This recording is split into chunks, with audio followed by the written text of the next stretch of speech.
Assalamualaikum warahmatullahi wabarakatuh. Innal hamdalillah nahmaduhu wa nasta'inuhu wa nastaghfiruh wa na'udzu billahi min shururi anfusina wa min sayyiati a'malina. May yahdihillahu fala mudilla lahu wa may yudlilhu fala hadiyalah. Asyhadu an la ilaha illallah wahdahu la syarika lahu wa asyhadu anna Muhammadan abduhu wa rasuluh. Allahumma salli wa sallim ala sayyidina Muhammadin wa ala alihi wa sahbihi ajmain wa man tabi'ahu bi ihsan ila yaumiddin, amma ba'd. Qala ta'ala fi kitabihil karim, a'udzu billahi minasyaitonir rajim. Bismillahirrahmanirrahim. Syahrul Ramadan alladzi unzila fihil Qur'anu hudal linnasi wa bayyinatin minal huda wal furqan. Faman sahida minkumus sahra falyasum wa man kana maridun aw ala safarin fa iddatun min ayyamin ukhar. Yuridullahu bikumul yusra wa la yuridu bikumul usra wa litukmilul iddata wa litukabbirullaha ala ma hadakum wa la'allakum tashkurun. Shadaqallahul adzim. Wa qala Rasulullah sallallahu alaihi wasallam, summu li ruyatih wa abtilu ruyatih fa in gubiya alaikum fakmil idata salathina sa'bana fakmilul idata sa'bana salathin. Rawahul Bukhari wa Muslim. Bapak Ibu kaum muslimin dirahmati oleh Allah dimanapun Anda berada, wabil khusus jamaah Masjid Baitus Salam Perumahan Kateleng Indah yang dirahmati oleh Allah Subhanahu wa taala. Alhamdulillah, puji syukur atas nikmat-nikmat Allah Subhanahu wa taala, kita pada pagi hari ini kembali dipertemukan oleh Allah melalui media sosial kita ini untuk menjaga majelis ilmu kita di tengah-tengah pandemi COVID-19 ini. Mudah-mudahan pertemuan kita melalui media ini tetap mendapatkan yaitu penilaian sebagai amal soleh kita, dan semoga ilmu yang kita kaji menjadi ilmu yang bermanfaat. Amin Allahumma amin. Salawat dan salam tak lupa kita aturkan kepada junjungan kita Nabiullah Muhammad sallallahu alaihi wasallam beserta keluarga beliau, sahabat-sahabatnya dan pengikutnya yang setia mengikuti tuntunannya hingga akhir zaman. Bapak Ibu yang dirahmati Allah, tidak terasa kita hampir sampai di bulan Ramadan. Insya Allah tinggal beberapa hari lagi. Oleh karena itu, hal perkara yang sangat penting adalah kita mengetahui hukum-hukum yang terkait dengan bulan Ramadan itu. Oleh karena itu, disinilah pagi hari ini kita akan membahas tentang fikih Ramadan. Kenapa ini penting? Karena kita tahu bahwa Ramadan adalah bulan yang agung, sebagai Rasul sampaikan, syahrun azimun mubarakun, bulan yang agung yang penuh berkah. Keagungannya oleh karena Allah turunkan di dalamnya Al-Quran, seperti yang Allah sampaikan di dalam firman-Nya, a'udzu billahi minasyaitonir rajim, syahrul Ramadan alladzi unzila fil Qur'anu hudal linnasi wa bayyinatin minal huda wal furqan. Syahrul Ramadan, bulan Ramadan adalah bulan yang alladzi unzila fil Qur'anu, yang diturunkan di dalamnya Al-Quran. Yakni pertama kali Quran diturunkan kepada Rasulullah SAW di bulan Ramadan. Nah, di mana kita tahu Qurannya adalah hudal linnas, petunjuk bagi manusia. Petunjuk bagi manusia, bukan hanya bagi seorang muslim, tapi bagi seluruh manusia. Walaupun kenyataannya hanya mereka yang mutakin saja yang menjadikan Al-Quran sebagai pedoman hidup. Tapi sungguhnya Quran diperuntukkan oleh Allah SWT untuk seluruh manusia. Maka siapapun dia, manusianya, kalau mau menjadikan Al-Quran sebagai pedoman hidup, kalau dia beriman maka dia akan mendapatkan yaitu kebahagiaan hidup dunia dan akhirat. Tapi sebaliknya, kalau dia orang yang tidak beriman terhadap Al-Quran tapi tetap menjadikan pedoman hidup, maka dia akan bahagia dunianya dan akhiratnya dia akan yaitu siksa oleh Allah karena tidak berimannya terhadap Al-Quran. Karena dia berarti termasuk ingkar atau kafir, menolak. Bapak Ibu yang dirahmati Allah, kita adalah orang-orang yang telah mengaku beriman, yakni umat Rasulullah SAW. Oleh karena itu sudah seharusnya kita menjadikan Al-Quran sebagai pedoman kehidupan kita dalam seluruh sisi, seluruh aspek hidup. Bukan hanya masalah puasa, bukan hanya dalam masalah haji, bukan hanya dalam masalah sholat, karena Al-Quran memang diturunkan untuk mengatur seluruh aspek kehidupan manusia. Ya, tidak ada satupun kecuali Allah sudah atur di dalam Al-Quran. Wa nazalna 'alaikal kitaba tibyana likulli syai'in. Dan kami turunkan kepada Muhammad kitab Quran ini menjelaskan setiap persoalan. Nah, dia juga wa bainati minal huda, menjelaskan dari petunjuk itu, wal furqan, dan pembeda.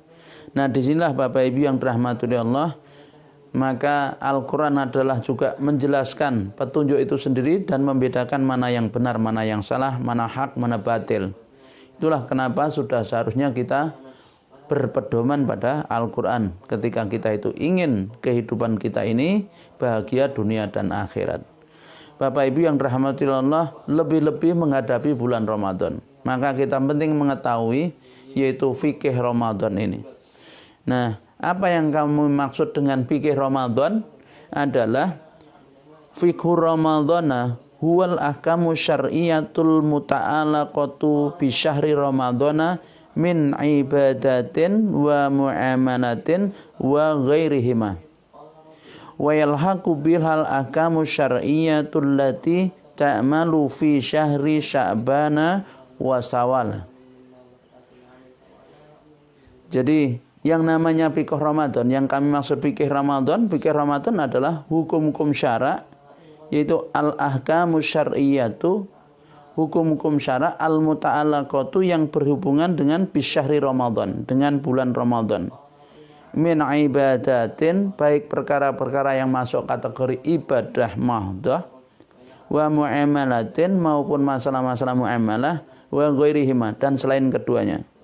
Wa yalhaqu biha ahkamu syar'iyyatu, yang termasuk dalam hukum-hukum syara ta'malu fi syahri Sya'bana wa Syawal, dan termasuk juga di dalam yang diamalkan di bulan Sya'ban dan Syawal. Jadi fikih Ramadan adalah hukum-hukum syara yang berkaitan dengan bulan Ramadan, seperti hukum-hukum ibadah, muamalah, dan lain-lain. Termasuk juga fikih Ramadan itu hukum syara yang diamalkan di bulan Sya'ban dan bulan Syawal. Nah, Bapak Ibu yang dirahmati Allah, oleh karena itu yang akan kita bahas pada pagi hari ini adalah yang pertama, bagaimana hukum puasa sunnah di bulan Sya'ban. Kemudian yang kedua, hukum ru'yatul hilal. Yang ketiga adalah, hukum yang ketiga, bolehkah mengganti berpuasa dengan fidyah dengan alasan menjadi relawan COVID-19. Kemudian yang berikutnya, hukum membayar zakat fitrah sebelum masuk Ramadan. Bagaimana hukumnya kita membayar zakat fitrah sebelum masuk Ramadan. Kemudian hukum membayar, menyegerakan zakat mal, karena biasanya bulan Ramadan. Kemudian hukum sedekah di bulan Ramadan, hukum sedekah di bulan Ramadan. Kemudian hukum sholat taraweh di rumah, karena kita tahu saat ini dengan adanya wabah pandemi COVID-19 ini, itu seruan dari Majelis Ulama Indonesia, dari para ulama untuk menghindari penyebaran virus COVID-19 ini adalah dengan sholat taraweh di rumah, bahkan sholat Idul Fitri juga ditiadakan di publik. Nah, bagaimana hukumnya sholat tarawih di rumah?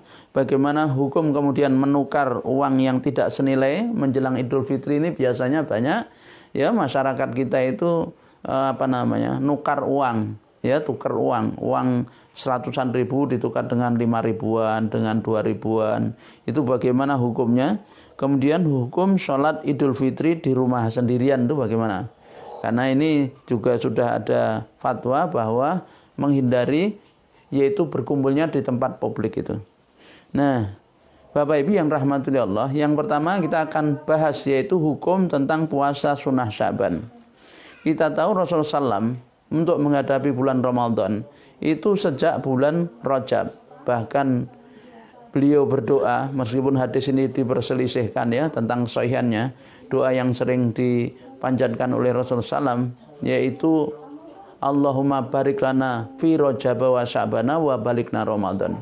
Ya Tuhan kami, ya, anugerahilah atau ya ini Allahumma barik lana, berkailah bulan Rajab kami dan Sya'ban kami dan hantarkanlah kami menuju bulan Ramadan. Jadi artinya sejak bulan Rajab Rasulullah sudah mempersiapkan diri, yaitu menghadapi bulan Ramadan itu. Bahkan beliau sering berpuasa di bulan Rajab karena Rajab termasuk min ashharil hurum. Kemudian lebih bulan Sya'ban. Nah masalahnya sekarang bagaimana hukum puasa sunnah Sya'ban. Jadi tentang hukum puasa sunnah Sya'ban, para ulama berbeda pendapat setelah masuk pertengahan. Jadi kalau begitu masuk bulan Sya'ban, ya Rasulullah SAW ini memang banyak puasa, lebih banyak puasa. Kadang beliau 1 bulan penuh hingga nyambung, yaitu bulan Ramadan. Kalau Rasulullah ada hukum khusus ya. Hukum khusus bagi Rasulullah boleh melakukan puasa wisol, yaitu beliau puasa Sya'ban, ya kemudian sampai nyambung Ramadan.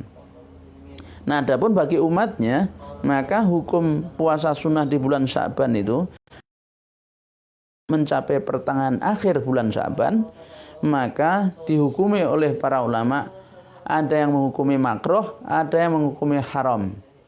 Ya, ada yang menghukumi makruh, ada yang menghukumi haram tentang setelah masuk pertengahan bulan Sya'ban. Kalau sebelumnya maka sunnah.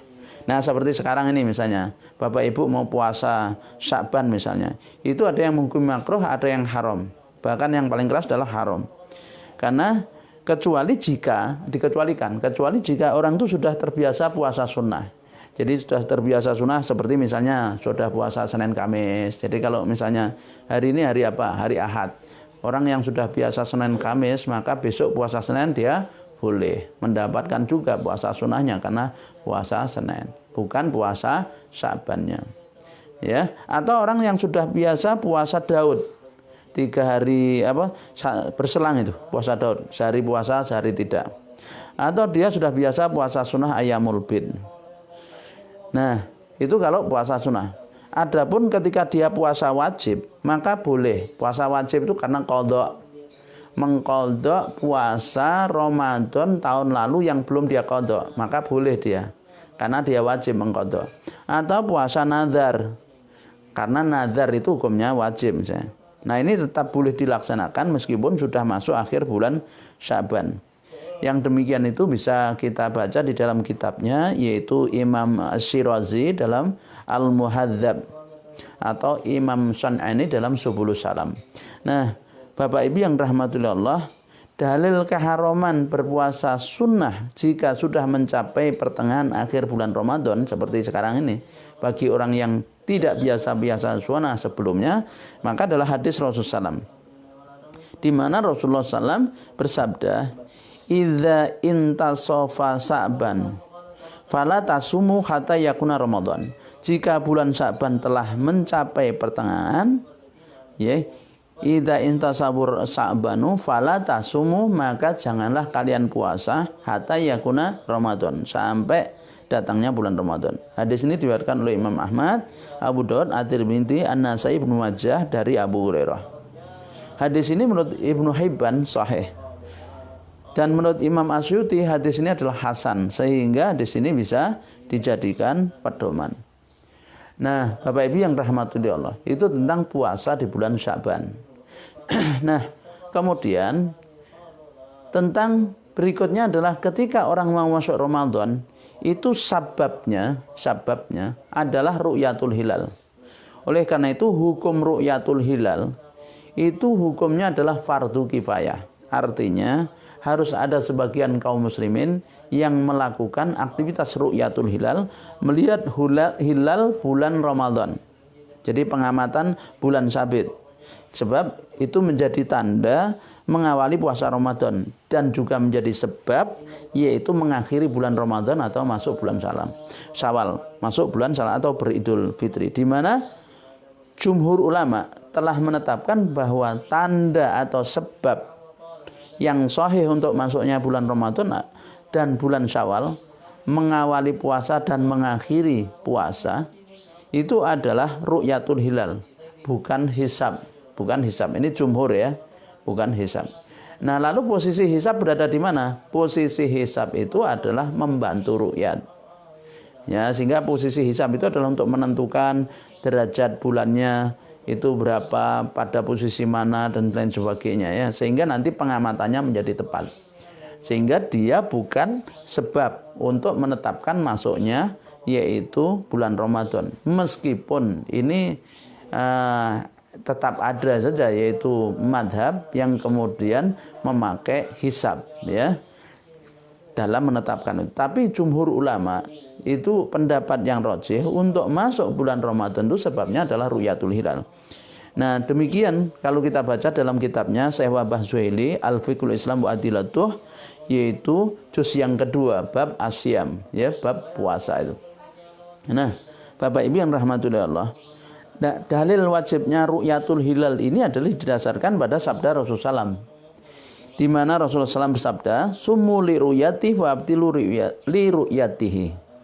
Fa in ghubiya alaikum fakmilul idata sa'bana salatin."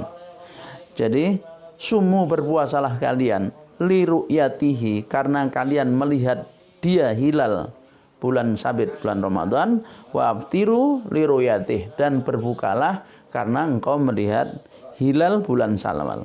Fa in ghubiya alaikum, maka jika hilal itu tertutup mendung, fakmilu idata sa'bana salasin, maka genapkan hitungan bulan Sya'ban itu 30 hari. Ini kalau untuk masuk Ramadan. Nah, berarti Bapak Ibu, yang namanya ru'yatul hilal itu dilakukan pada yaitu tanggal 29 bulan Sya'ban. Nah, biasanya bahkan ada yang sudah melakukan yaitu ru'yat untuk menetapkan bulan Sya'ban. Bulan Sya'ban ya. Bulan Sya'ban diru'yat dulu di bulan Rajab.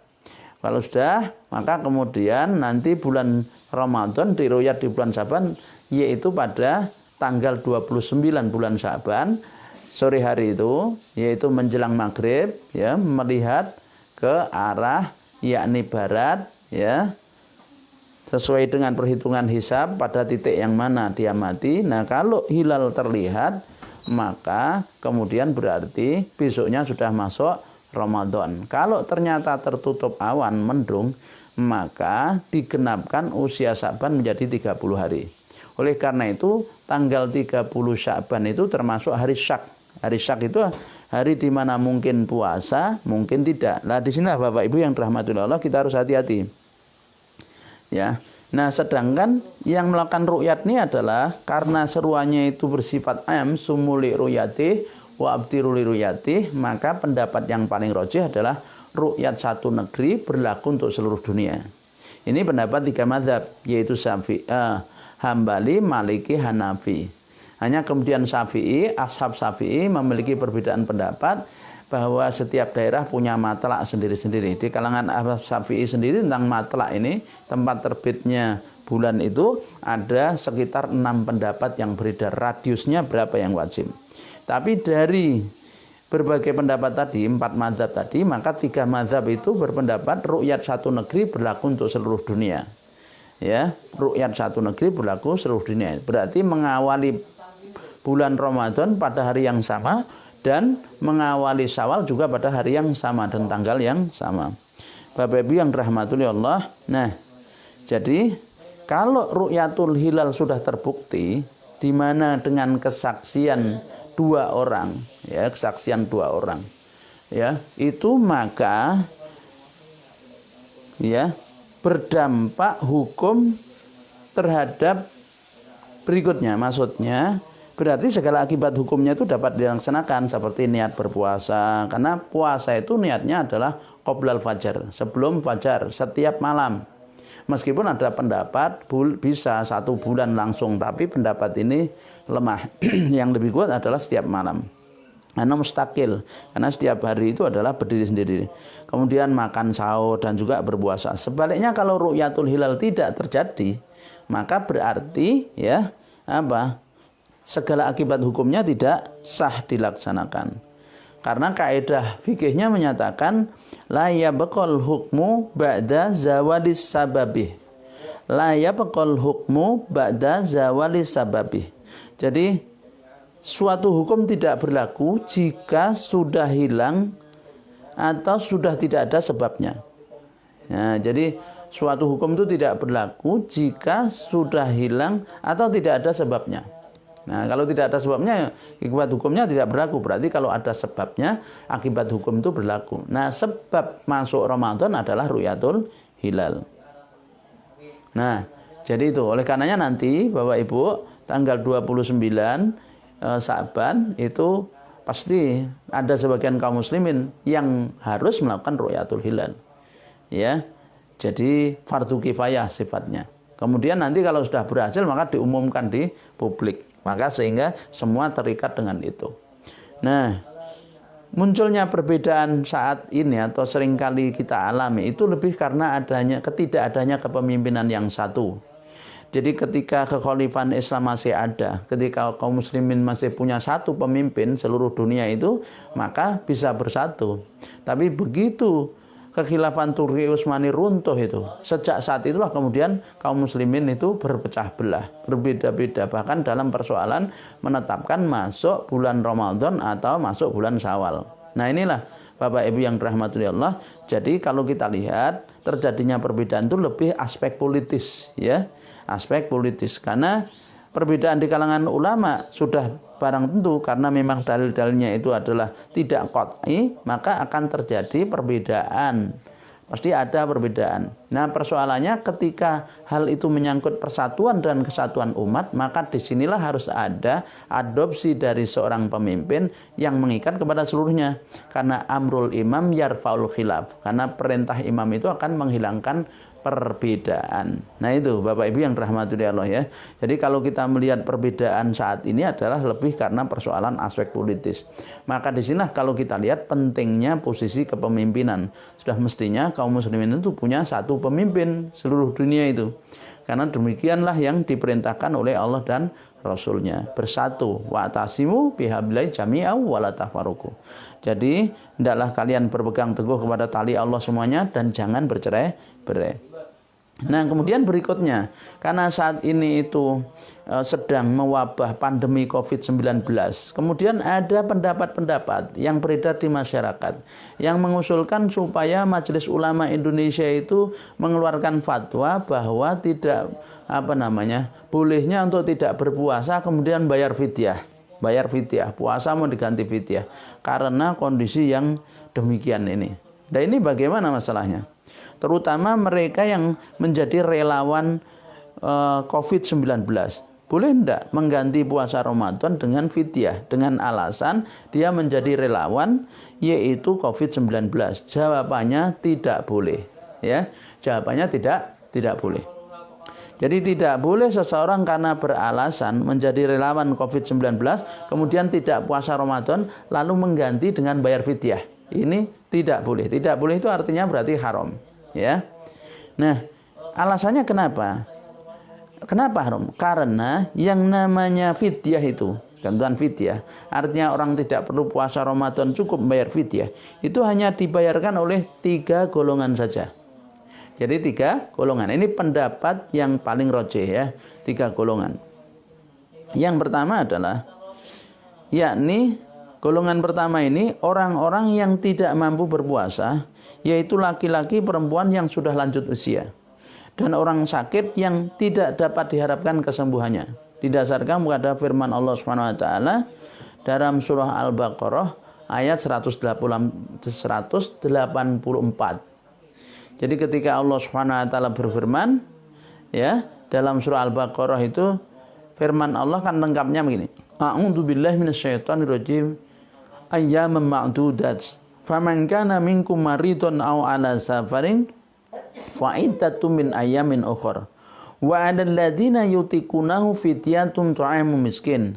Faman tatawwa'an khairan fa huwa khairul lah wa an tasumu khairul lakum in kuntum ta'lamun.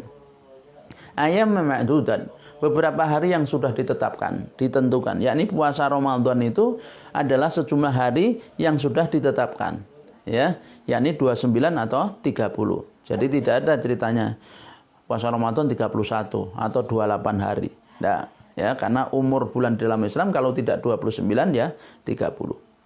Kemudian Allah jelaskan, "Faman kana minkum maridun", maka siapa saja di antara kalian yang sakit, yang kalau puasa itu dia berbahaya membahayakan tubuhnya, wa ala safarin, atau dia safar bepergian dengan jarak qasar, boleh mengqasar salat, faidatum min ayamin ukhra. Lalu kalau dia ternyata tidak puasa karena sakit atau safar, memang ada rukhsah di situ, ya.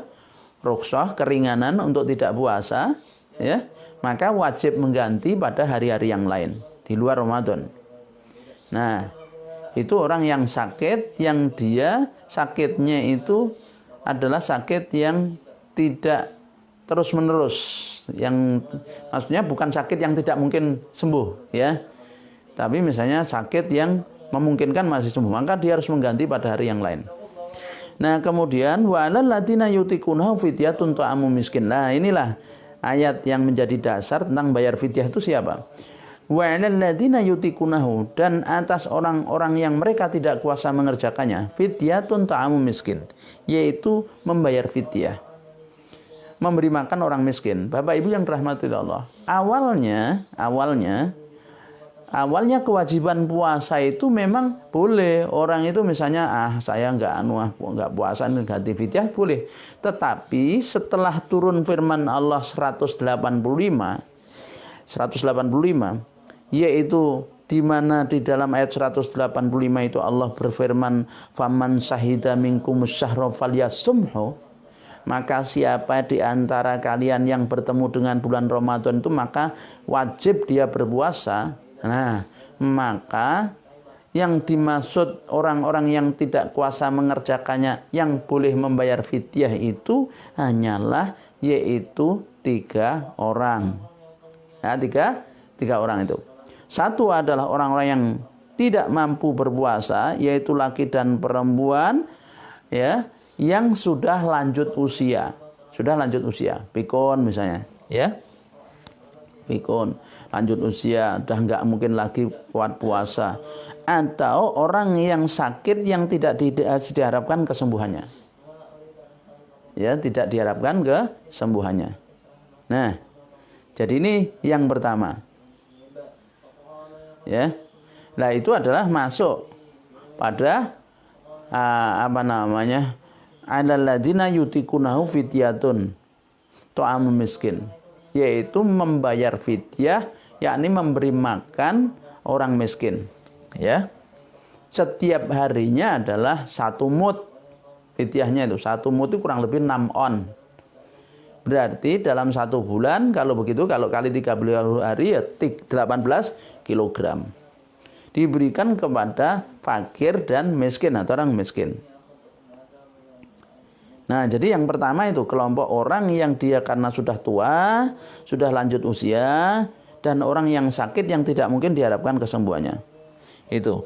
Jadi fidyah. Yang kedua, orang yang meninggal dalam keadaan mempunyai hutang.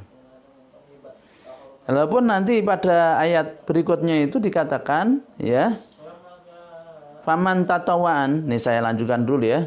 Jadi faman tatawaa, maka siapa yang melakukan sunnah, yakni membayar lebih dari 6 on, misalnya berikut lauknya, maka khairon, kebaikan, fahuwa khairul lahu. Ini kebaikannya adalah untuk orang yang beri kelebihan itu.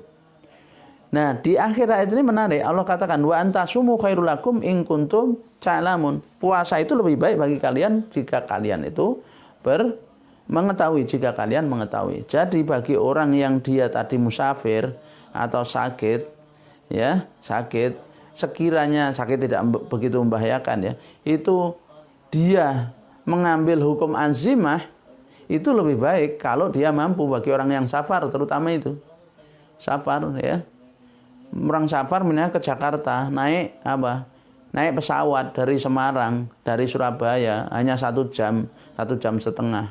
Kok dia mampu, tidak mabuk, ya, maka lebih baik dia puasa. Meskipun secara hukum dia dapat rukhsah boleh tidak puasa. Nah, kembali pada orang yang bayar fidyah. Ya, siapa yang dia dibolehkan bayar fidyah itu? Ya. Sehingga kenapa kok COVID tadi relawan COVID itu tidak boleh? Karena pertama, bahwa fidyah itu hanya boleh dibayarkan oleh orang atau orang yang belum bayar fidyah, orang yang dia tidak mampu puasa karena aspek usia, lanjut usia, atau dia sakit yang tidak bisa diharapkan kesembuhannya. Kemudian yang kedua adalah orang yang meninggal dalam keadaan punya hutang puasa. Misalnya masuk Ramadan ya. Masuk Ramadan ada orang hamba Allah misalnya kemudian di tengah bulan Ramadan meninggal, tanggal 15 Ramadan meninggal. Maka dia ternyata sejak masuk Ramadan itu tidak puasa karena berada di rumah sakit atau sakit. Ya, kemudian meninggal pada tanggal 15 berarti dia punya hutang 15 hari.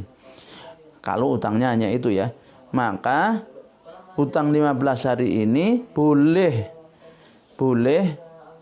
keluarganya, ahli warisnya itu adalah membayar fidyah untuk si mayat itu.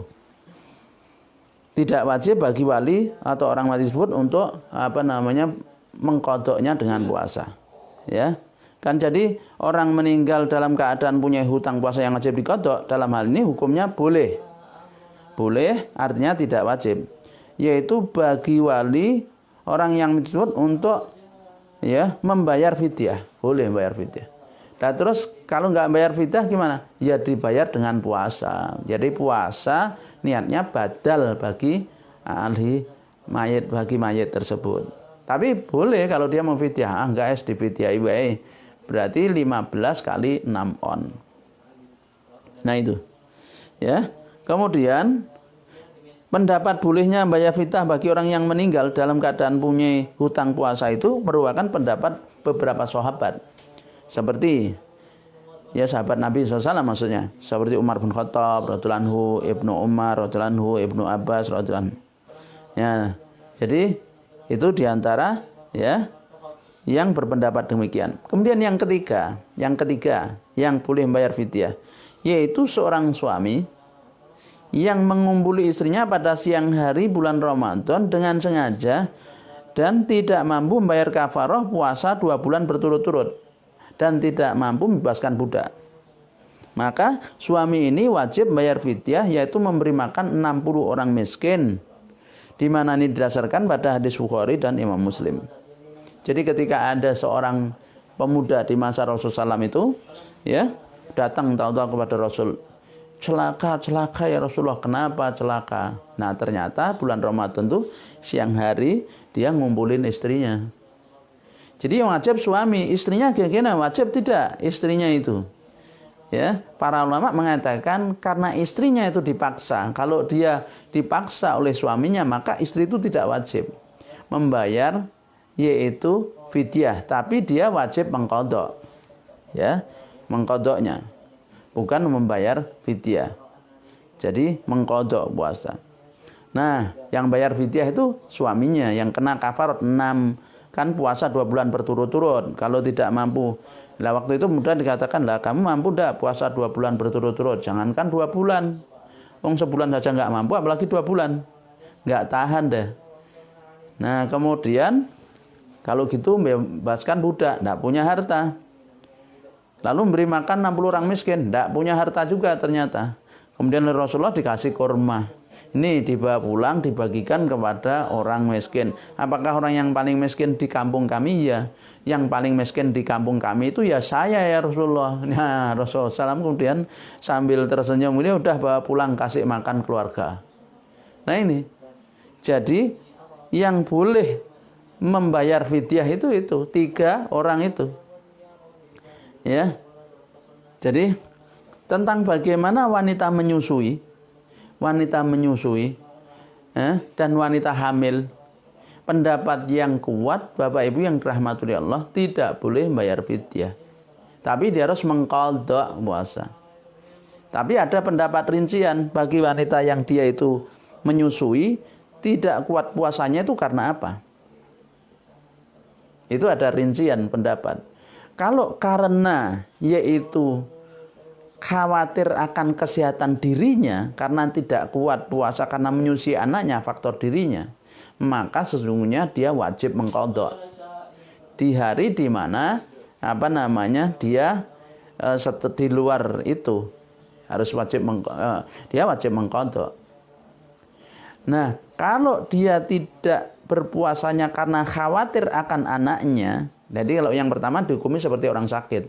Kalau dia khawatir karena anaknya, maka dia kena dua, yaitu wajib mengqadha dan membayar fidyah. Lah fidyahnya sebagai kafarat. Itu pendapat rincian begitu ada yang. Nah, begitu juga orang yang hamil sama. Seperti orang menyusui. Ya. Meskipun tetap ada Bapak Ibu yang dirahmati Allah, terus ada persoalan gini kasus. Bagaimana kalau dia itu tahun ini hamil, ya, tidak puasa karena tidak mampu, tidak kuat, hamil. Tahun berikutnya melahirkan akhirnya akan menyusui. Maka kan tidak mungkin qadha, Ustaz. Ya, qadha. Akhirnya apa? Pendapat yang minoritas ini mengambil pendapat boleh bayar fidyah. Karena tidak kuat kalau dia puasa. Maka pendapat yang paling rajih tetap dia bayar fidyah bisa, lalu mengqadha kapanpun dia mampu. Maka berarti dikumulatif. Kan masa akan seumur hidup dia hamil melahirkan kan tidak. Maka mesti dikumulatif. Ini pendapat yang rajih wallahu alam bissawab. Nah, adapun relawan COVID-19 bagaimana? Yang asumsinya bekerja dengan energi besar, termasuk golongan yang mana? Jadi relawan COVID-19 yang asumsinya itu bekerja dengan energi besar, ini termasuk golongan yang mana? Dari 3 tadi. Apakah yaitu golongan yang pertama yang sudah tua, yang tidak mungkin lagi untuk puasa, atau dia punya penyakit yang diduga tidak akan sembuh, ya, sehingga tidak kuat puasa itu, atau dia kelompok kedua, ya, yaitu yang meninggal, bukan kan? Atau kelompok yang ketiga, yaitu dia mengumpul istrinya, bukan? Maka harus ditahqiqul manat, dipahami faktanya dengan teliti. Adapun relawan COVID-19 yang asuhnya bekerja dengan energi besar, lebih tepat digolongkan sebagai orang yang sakit yang masih dapat diharapkan sembuh. Wa man kana minkum maridun aw ala safarin. Jadi masuk ayat ini, siapa saja di antara kalian itu yaitu sakit, ya, yakni maka dikatakan wa man kana maridun aw wa man kana minkum maridun, ya, siapa saja di antara kalian yang sakit, maka dia harus mengganti. Ya, maka wajib mengganti. Dia boleh rukhsah tidak puasa, tapi bukan bayar fidyah, tapi wajib mengganti pada hari yang lain. Maka wajib mengqadha, bukan dengan membayar fidyah. Kenapa? Karena yang dapat mengganti puasa dengan fidyah itu adalah 3 tadi, kategori orang tua atau orang sakit yang sudah tidak bisa diharapkan lagi, yaitu kesembuhannya, atau orang yang meninggal tadi masih punya hutang puasa. Maka pertanyaannya, apakah relawan COVID-19 itu akan dipilih dari orang-orang yang sudah tua?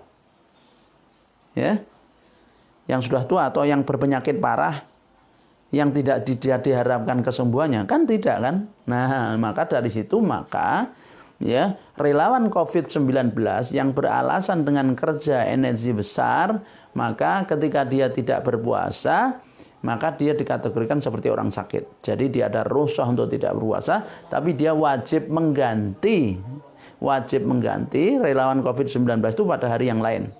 Tidak boleh dia meninggalkan puasa lalu bayar fidyah, cukup. Nah, karena tidak maksudnya, kecuali kalau dia meninggal, jadi nanti Ramadan kemudian dia begitu selesai Ramadan meninggal, masuk Syawal, akhirnya punya hutang 1 bulan. Nah, 1 bulan ini dibayar fidyah, bisa. Yang bayar adalah ahli warisnya. Nah, jadi itu Bapak Ibu yang rahmatullahi Allah tentang masalah wacana, yaitu tentang masalah fidyah bagi relawan COVID-19. Apalagi yang tidak menjadi relawan, lebih tidak boleh lagi. Wong jadi relawan saja dia tidak boleh. yang tidak jadi relawan tidak boleh untuk tidak berpuasa lalu bayar fidyah. Nah, ya. Bahkan yang dia sehat, ya, yang bukan yang sakit, ya haram kalau tidak berpuasa di bulan Ramadan, ya, dengan alasan karena sedang wabah pandemi COVID-19. Nah, itu tidak bisa, ya. Nah, kemudian bagaimana tentang bayar zakat fitrah sebelum Ramadan?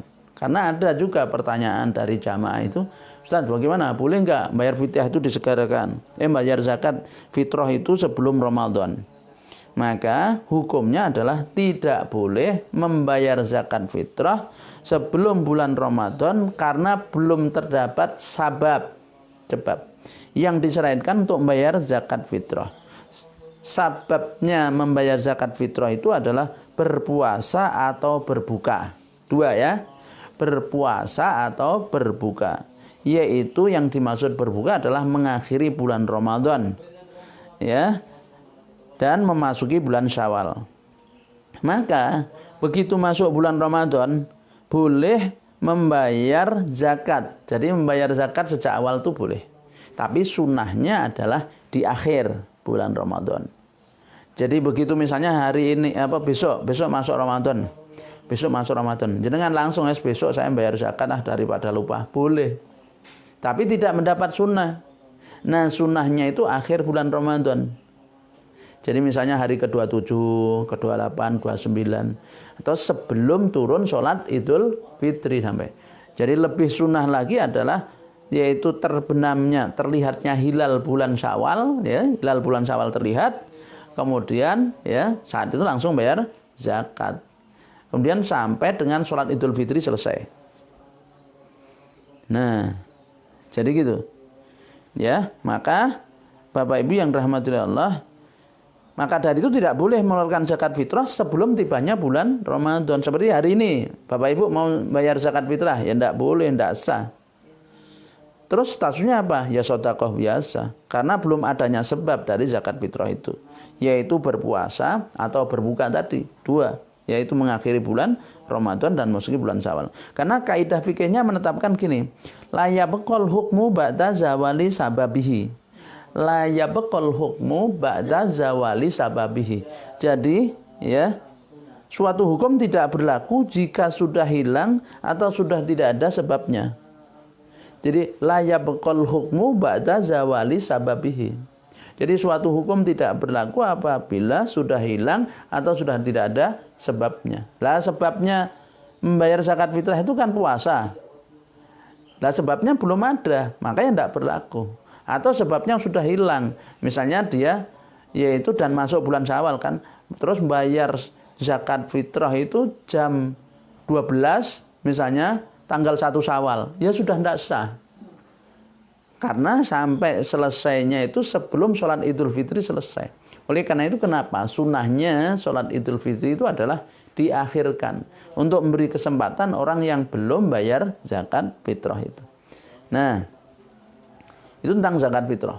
Nah, sekarang kalau zakat mal bagaimana? Disegerakan, menyegerakan zakat mal. Kalau tadi kan menyegerakan zakat fitrah itu tidak boleh sebelum masuk Ramadan. Ya. Jadi, nah, untuk membayar zakat mal, masalah penyegeraan zakat mal ini disebut oleh para fuqaha dengan istilah takjiluz zakat. Jadi takjiluz zakat. Bukan hanya takjil itu menyegerakan berbuka, ini takjiluz zakat. Kalau itu takjilul iftar, ya, menyegerakan buka. Jadi takjiluz zakat yaitu mengeluarkan zakat sebelum wajibnya. Untuk zakat fitrah tadi sudah kita bahas, ya. Nah, kalau zakat mal, yakni takjiluz zakat itu mengeluarkan zakat sebelum waktu wajibnya, yaitu sebelum berlalunya haul, 1 tahun komariah, haul. Jadi kalau kita bicara tentang zakat mal ini ada haul, ada usia itu 1 tahun. 1 tahunnya hitungan komariah, bukan miladiah, bukan masehi. Jadi sejak tanggal ketika harta itu sampai nisab. Zakat mal. Di mana nisabnya harta itu kalau diukur dengan emas adalah 20 dinar, 20 ya. 20 dinar. Nah, 20 dinar itu 1 dinarnya 4,25 gram emas. Kalau 20 dinar berarti 85 gram perak. Gram emas. 85 gram emas. Itu batas nisab kalau pakai dinar. Kalau pakai yaitu dirham, 200 dirham. 200 dirham, ya. Nah, di mana 1 dirhamnya itu adalah 2,975 gram perak. Nah, kalau dirupiahkan kurang lebih ya 1 dirhamnya itu 60 sampai 70. Kalau kali 200 berarti sekitar 14 juta. Sekitar 14 juta, 70 ribu ya. 60 sampai 70, sekitar 14 juta. Nah, kalau emas itu sekarang kira-kira 1 dinarnya 3 jutaan. Ya, kalau 3 juta berarti kali 85. Ya, 85 gram. 85 gram. Itu berapa? Ya, dikalikan. Ya. Nah, 15 24. Nah, kira-kira berapa itu? Kalau 80 kali 80, 3 juta kali 80, 24 juta. Nah, kalau misalnya tambah itu, nah kira-kira 30 lebih ya. Itu nisab atau katakanlah 40 juta. Nah, Bapak Ibu yang rahmatullahi, batas nisabnya itu. Artinya kalau kita punya harta mal simpanan, misalnya tabungan, itu usianya 1 tahun, yaitu sudah mencapai 200 dirham, karena ada 2 ukuran nih, yaitu ada 200 dirham, ada 20 dinar, maka diambil dari ukuran yang paling rendah, batas nisab. Berarti 15 jutaan. 14 juta. Kalau Bapak Ibu punya tabungan sekitar 15 juta yang dalam setahun itu usianya gitu, maka wajib keluar zakat mal 2,5%. Bagaimana kalau disegerakan dia?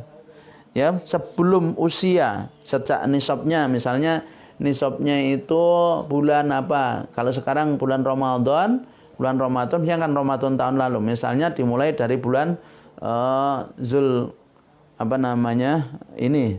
bulan Rajab atau sebelum Rajab. Nah, itu dia nisab, kemudian ingin bayar menyegerakan di bulan Ramadan. Maka hukumnya adalah boleh. Ya, hukumnya boleh.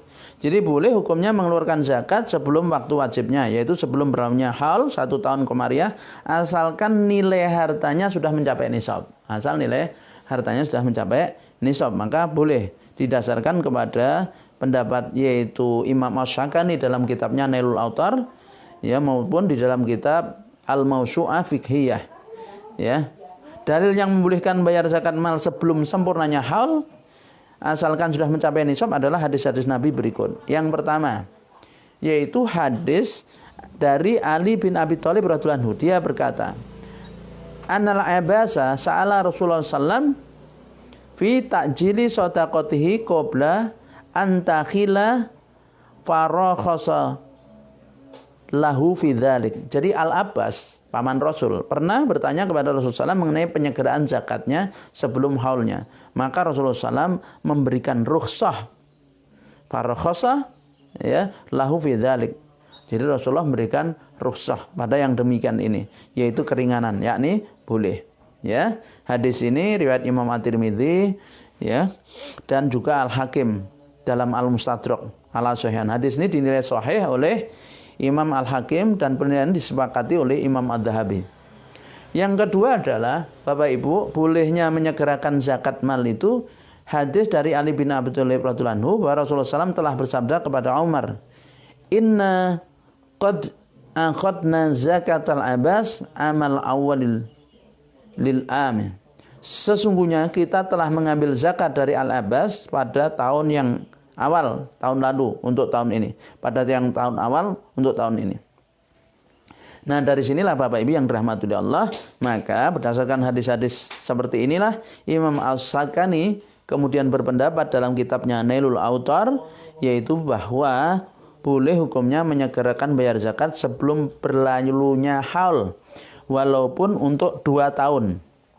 Inilah pendapatnya Imam Syafi'i, Imam Ahmad, Abu Hanifah, juga Al-Hadi dan Al-Qasim, ya. Di dalam kitab Nailul Autar dicantumkan oleh Imam Asy-Syaukani. Nah, itu menyegerakan tentang zakat mal. Nah, sekarang bagaimana hukum memberikan zakat kepada non-muslim? Kepada non-muslim. Nah, Bapak Ibu yang dirahmati Allah, nanti kan bagi zakat dengan itu ya di bulan Ramadan banyak kan. Pendapat yang rajih, yakni pendapat yang kuat adalah haram. Hukumnya memberikan zakat kepada non-muslim. Jadi haram hukumnya memberikan zakat kepada non-muslim.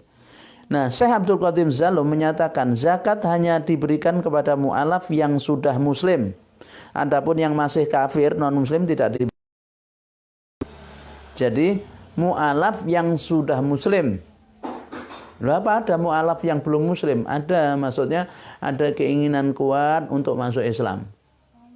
Bagaimana yang demikian ini? Kemudian dia diberi zakat. Pendapat Syekh Abdul Qadir Zalum ya dalam kitabnya Al-Amal fi Daulatil Khilafah, maka hukumnya adalah haram ya.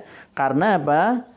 Beliau mengatakan gini, li annaha la tu'zil lil kafiri li qauli Rasulillah sallallahu alaihi wasallam li Mu'adz bin Jabal khina ba'athahu ilal Yaman.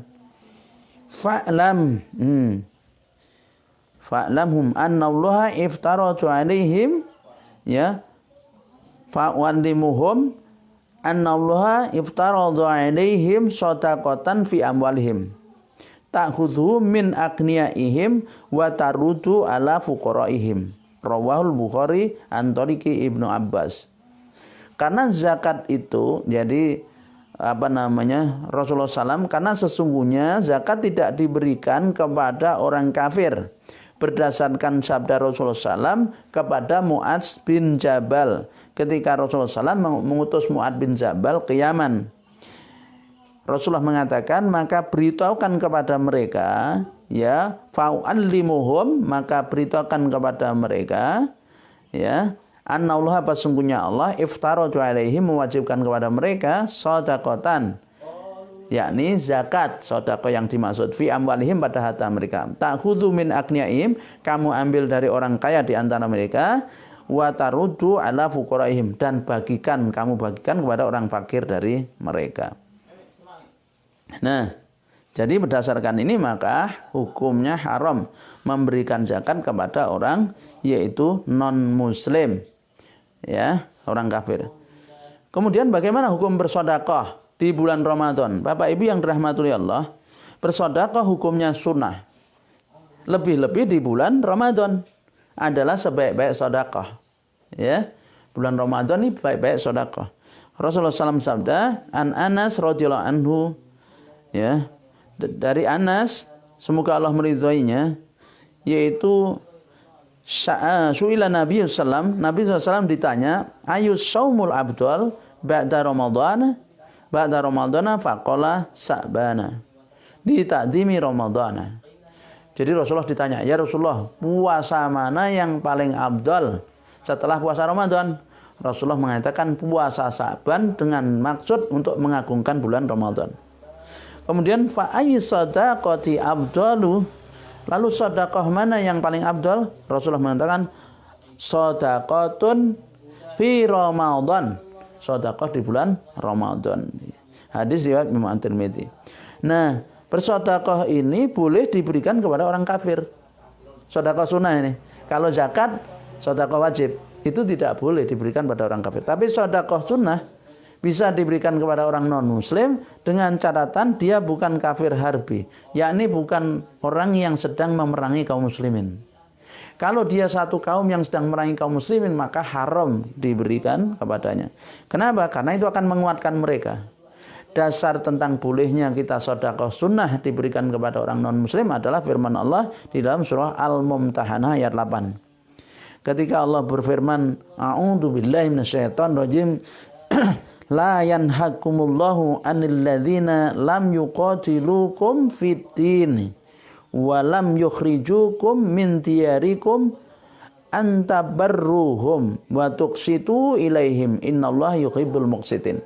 Jadi Allah tidak melarang kalian untuk berbuat baik dan berlaku adil terhadap orang-orang yang tidak memerangi karena agama dan tidak pula mengusir kalian dari kampung kalian. Sesungguhnya Allah menyukai orang-orang yang berlaku adil. Nah, Jadi itu Bapak Ibu. Nah sekarang ketika berada di pandemi COVID-19 ini, seruan dari pemerintah, dari majelis ulama, supaya kita sholat tarawihnya di rumah, tidak di masjid. Karena memang penularan wabah COVID-19 ini seperti taun, persis seperti taun, yaitu seperti api yang membakar. Maka untuk menghentikan penularannya, maka perlu istilah social distance sekarang, jaga jarak, tidak berkerumun. Ya, tidak berkerumun. Jadi kalau sholat berjamaah di masjid itu jaga jarak misalnya, ya. Nah, bagaimana hukum sholat tarawih di rumah? Kita perlu mengetahuinya. Maka hukumnya Bapak Ibu boleh sholat tarawih di rumah, baik sendiri, munfaridan atau berjamaah. Tapi yang abdul adalah berjamaah. Ya, karenanya misalnya jamaah nanti ya, bapak imamnya, makmumnya, ibunya, anaknya, pembantunya misalnya di rumah. Nah, kemudian setelah sholat tarawih ada tausiah sedikit misalnya ya. Imam Nawawi mengatakan di dalam kitab Al-Majmu' ya, Nawawi, beliau mengatakan sholatu tarawihi sunnatun bi ijma'il ulama. Jadi sholat tarawih itu kan hukumnya sunnah berdasarkan ijma' ulama. Jadi para ulama sepakat tarawih ini sunnah. Sunnahnya sunnah muakkadah kalau ditanyakan. Wa tajuju munfaridan wa jama'atan. Boleh sendiri, boleh berjamaah. Wa yuhuma abdul, mana yang abdul? Fihi wijhani ya masyhurani. Ada dua pendapat masyhur. Dua pendapat masyhur, tapi wa sahihu yang sahih bi ittifaqil ashabi anal jama'ata abdul. Yang sahih dengan kesepakatan ashab ulama Syafi'iyah, ulama Syafi'iyah bersepakat yang sahih adalah jamaah itu abdul, berjamaah lebih abdul. Ya. Kemudian Bapak Ibu yang dirahmati Allah, jadi nanti kita sholatnya untuk menghindari penularan ini sholat di rumah berjamaah ya, tarawih. Insya Allah pahalanya sama ya, bahkan bisa lebih besar. Wallahu a'lam bishawab. Kalau itu kita lakukan semata mengharap ridhonya. Kemudian kebiasaan masyarakat kita, kalau musuh Idul Fitri itu apa? Tukar uang seratusan, karena untuk itu nyangoni itu ya, untuk apa namanya, bagi-bagi ke ponakan kemana, ya, ke tetangga. Bagaimana hukumnya menukar uang yang tidak senilai menjelang Idul Fitri itu? Bapak Ibu, haram hukumnya menukarkan uang rupiah dengan sesama orang uang rupiah yang tidak senilai. Ingat nih, haram hukumnya menukar uang rupiah dengan rupiah yang tidak senilai, dolar dengan dolar yang tidak senilai, real dengan real yang tidak senilai. Ya, misalnya satu lembar ratusan ribu ditukarkan dengan uang pecahan 5.000 sebanyak 18. Jadinya berapa itu? Ya, 18 kali 5, 19.000. 90.000. Ini hukumnya haram karena selisihnya itu adalah riba. Jadi selisihnya adalah riba. Kalau misalnya orang menukar ratusan ribu dengan 5.000-an sebanyak 18 lembar, maka selisihnya itu riba. Yang boleh satu lembar 100.000 ditukarkan dengan uang pecahan 5.000 sebanyak 20, maka genap 100. Bukan 89. Syarat menukarkan uang yang sejenis, rupiah dengan rupiah, dolar dengan dolar, real dengan real, pounds dengan pounds adalah dua syarat. Satu, sama nilainya, dan dua, kontan, taqabud. Jadi tamasul, kemudian taqabud, yaitu sama nilainya dan yang kedua adalah kontan. Dalilnya apa? Tentang keharamannya itu, bahwa menukarkan uang harus senilai, tidak boleh misalnya berbeda nilai kalau uangnya sejenis, adalah hadis Nabi ketika Rasul mengatakan adz-dzahabu bil-dzahabi wal fiddatu bil-fiddati wal burru bil-burri was-sairu bis-sairi wat tamru bit-tamri wal mulku bil-mulki mithlan bimithlin syawa'un bisawain yadan biyadin fa idah talafats hadhil asnafu fabi'uhu kaifa syi'tum idza kana yadan biyadin.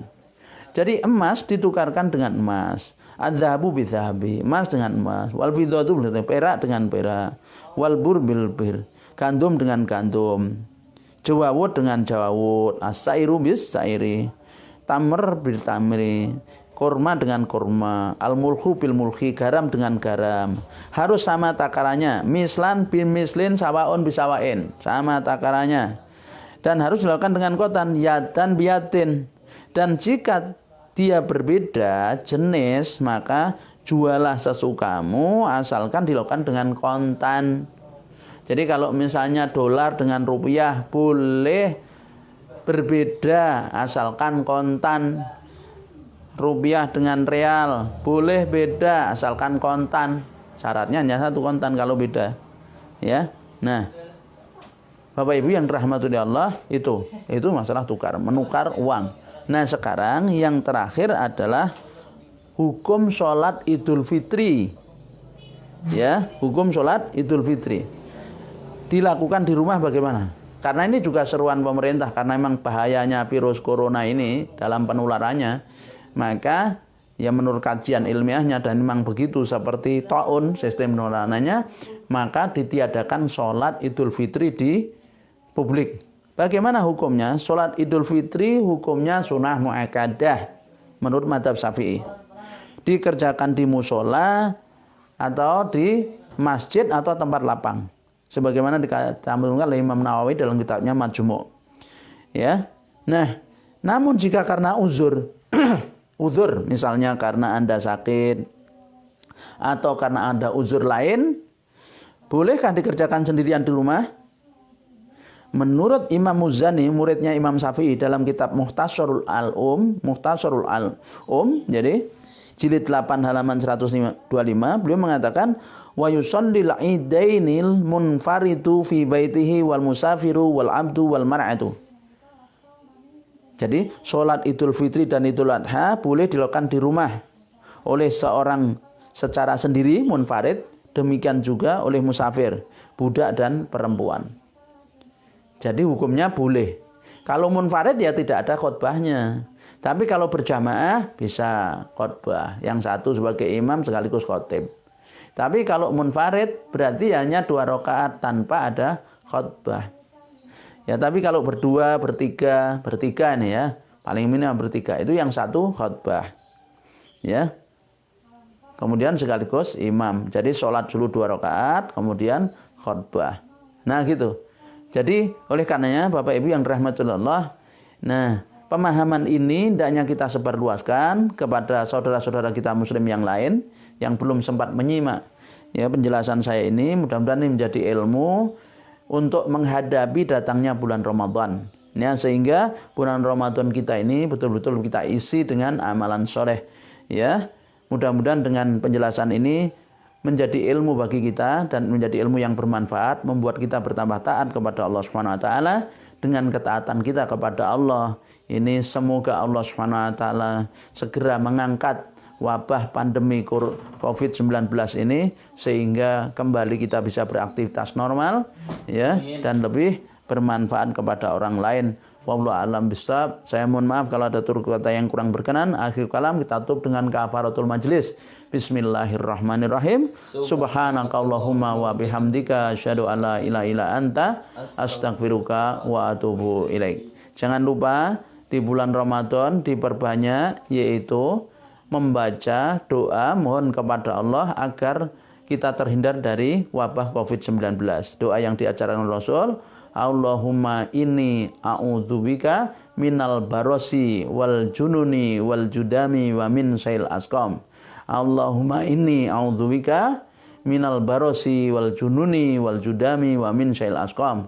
Allahumma inni a'udzubika minal barosi wal jununi wal judami wa min sail asqam. Nah, doa ini kita berbanyak, mudah-mudahan dengan itu juga doa-doa yang lain agar Allah segera mengangkat yaitu bala yang menimpa kepada umat manusia ini, terutama kita kaum muslimin. Akhirul kalam, wassalamualaikum warahmatullahi wabarakatuh.